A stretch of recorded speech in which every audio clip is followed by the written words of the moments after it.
everyone, Matt here on another edition of Ask Ron. Ron, how you doing today? Great, man. Great. Ready to go. Nice. That's what I like to hear. All right, we have a ton of questions today, so let's go ahead and jump right on into them. Okay. First question we have is from Edgar, who is with us in Florida. Hello, Edgar. Edgar says, I can easily get from my county a list of all out-of-state owners and a list of all properties that show tax payments from the last year that are still pending. Is this a good list for a marketing campaign to look for potential sellers? Edgar, I doubt that the tax list is a good list because they're not really delinquent just because they weren't paid on time. Most people don't pay their taxes on time if they're paying them out of their pocket. So, if they're 2 or 3 years behind, sure, it's a good list. As far as the out-of-town owners, I don't know because that's all I know about them. They're out of town and they own a property here. It's probably worth a test. Go ahead and mail a 500 or 1,000 of them and see what happens. Assuming you can sort them down by the code on the county records that they are single-family houses, or it doesn't matter even if they're multi-family, they're certainly worth mailing to. But you got to test it. Four-letter word. Us folks that do marketing hate that word. Test, because it never stops. Always testing. That is for sure. All right, there you go, Edgar. Moving to the next question, we have Michael, who is in Texas. Hey, Michael. Michael says, I am trying to work out a deal with a seller that doesn't want to subject to or seller finance, but will lease option the property to me. He owes around $230,000 and will lease purchase it with the option to buy at $240,000 with a 2-year lease and a 1-year renewal if needed. The ARV is around $260,000 as of now. Can I acquire the property under a lease purchase with an option to buy, move into the property for a year or two, and then put it on the market to sell to another end buyer for around $265K? Sure, there's nothing stopping you from doing that if you want to go to the trouble of moving into it for a short term like that. I know I wouldn't. I hate moving, period. Yep.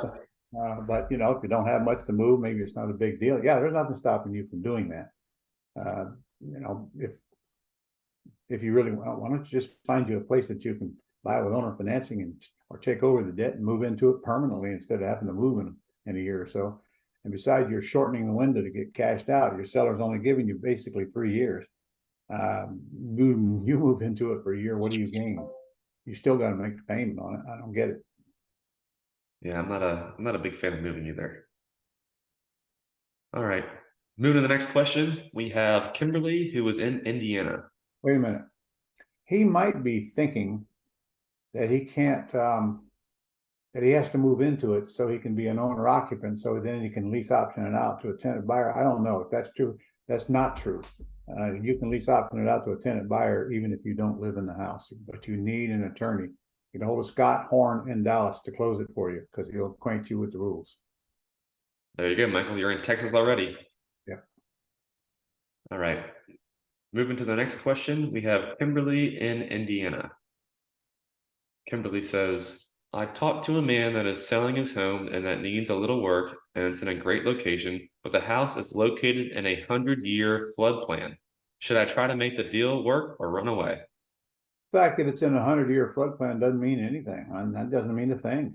He's living in it. He's got insurance on it. You'll be able to get insurance on it as well.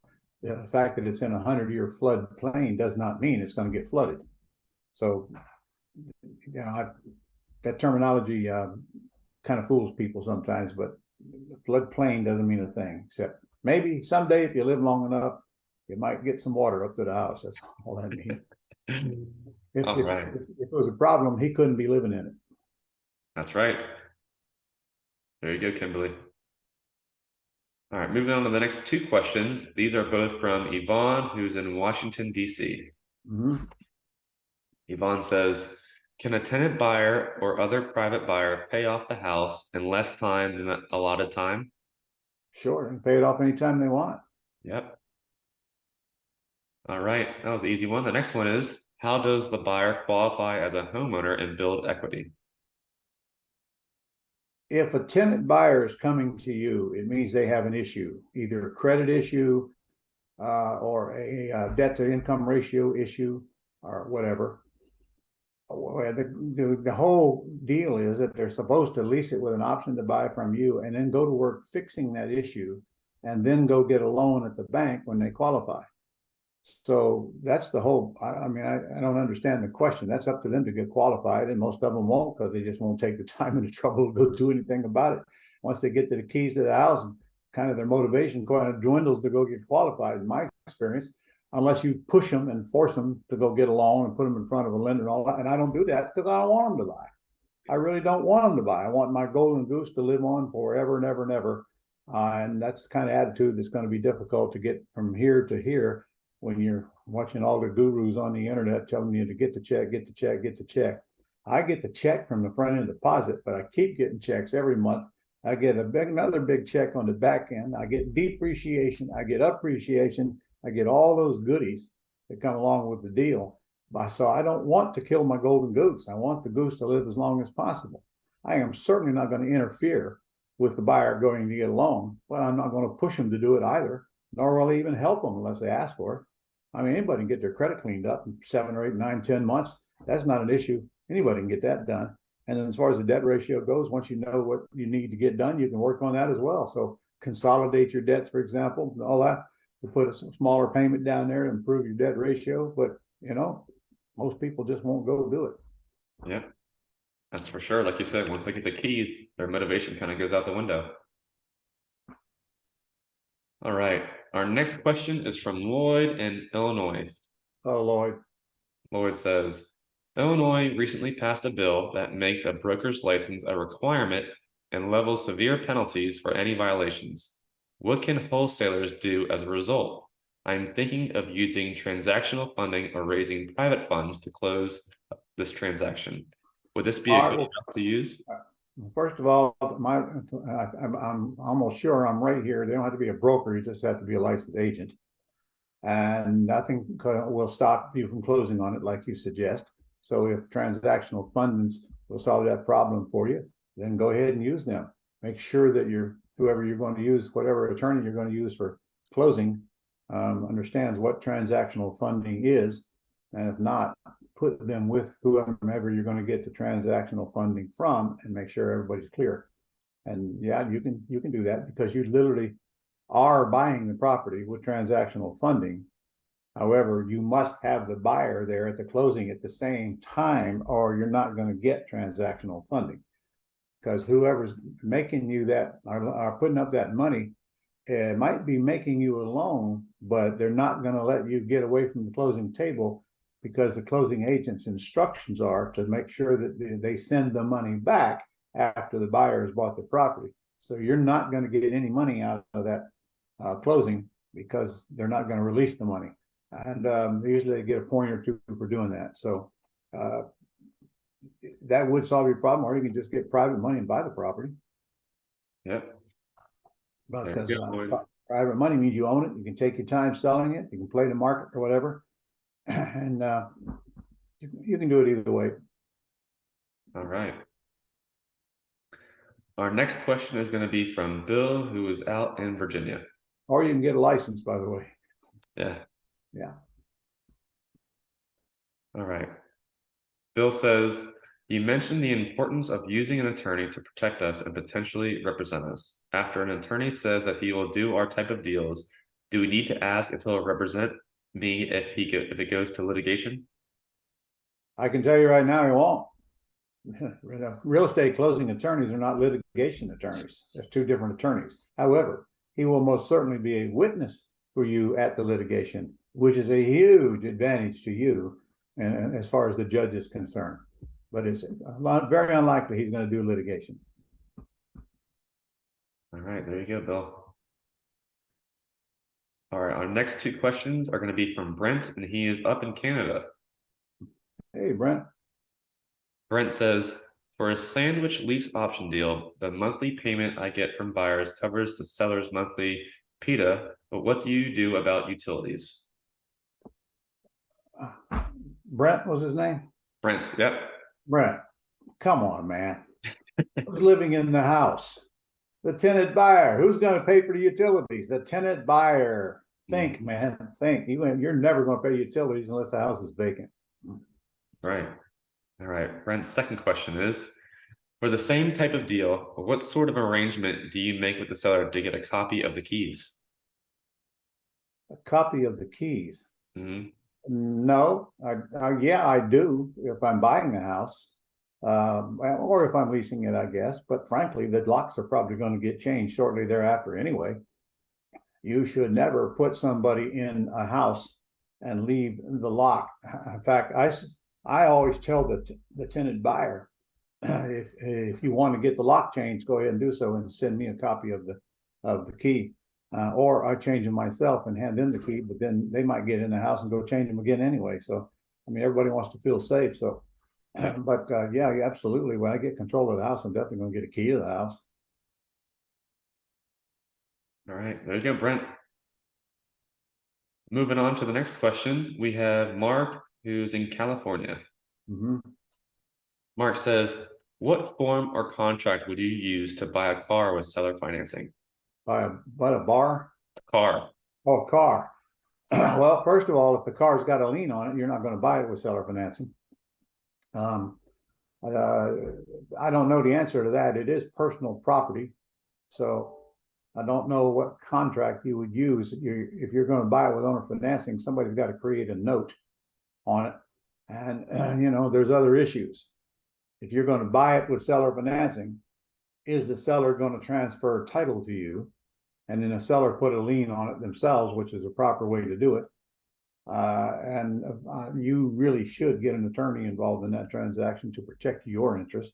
Mhm. And then, of course, you're going to have to get insurance to insure the car once you can prove that you actually own the car. You will have to own the car to pull this off, because the last thing a seller wants to do is leave the car in your name and give you the keys and let you drive it around when it's in their name. So they'll have to transfer the title, which will also include sales tax. Not that complicated, but you really ought to get somebody involved in it can handle the paperwork and the note. That's right. All right. Our next question is going to be from Kevin, who is with us in Florida. Kevin says, it appears that we are nearing a 2000-like real estate market meltdown, with property values in most areas likely to see significant decreases in value.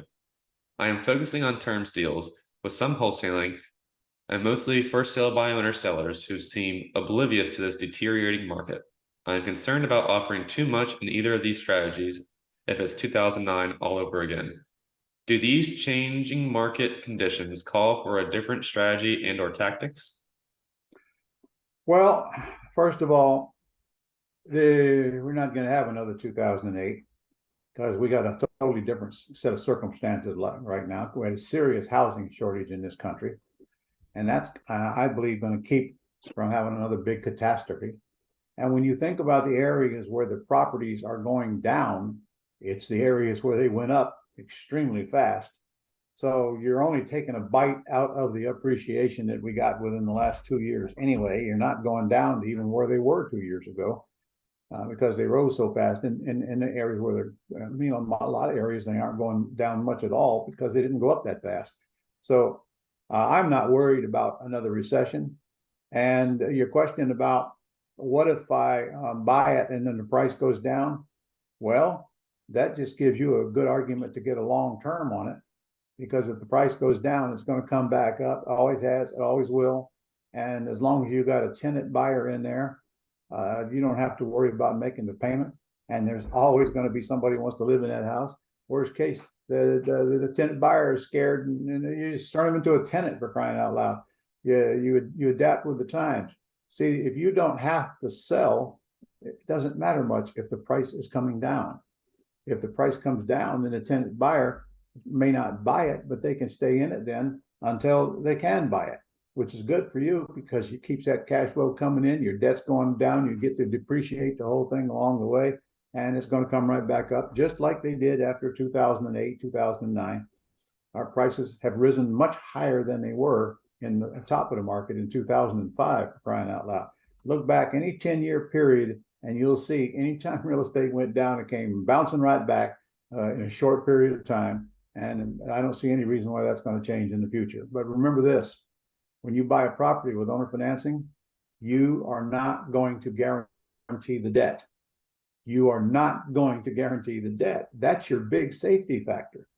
The worst that can happen to you is that the prices plummet and you can't find anybody to live in the house, which is not even possible, actually. There's always people who live in the house, regardless of what the price is.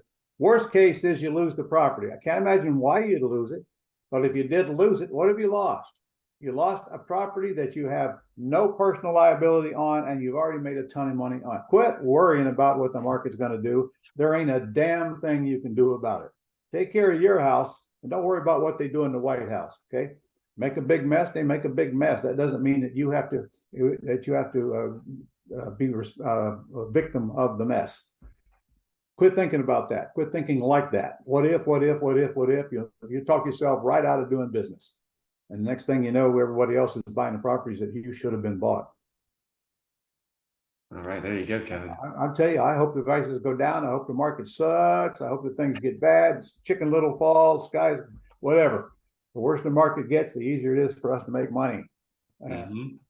Wealthy people run toward the chaos. They don't run away from it. All right. Our next two questions are from Steve, who's also down in Florida with us. Yeah. Steve says, what real estate closing attorney do you recommend in Jacksonville, Florida?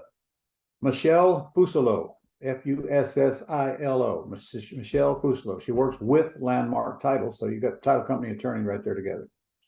Perfect. You can do them virtually anywhere in Florida. All right. Steve's next question is, can I waive title insurance if I don't need it?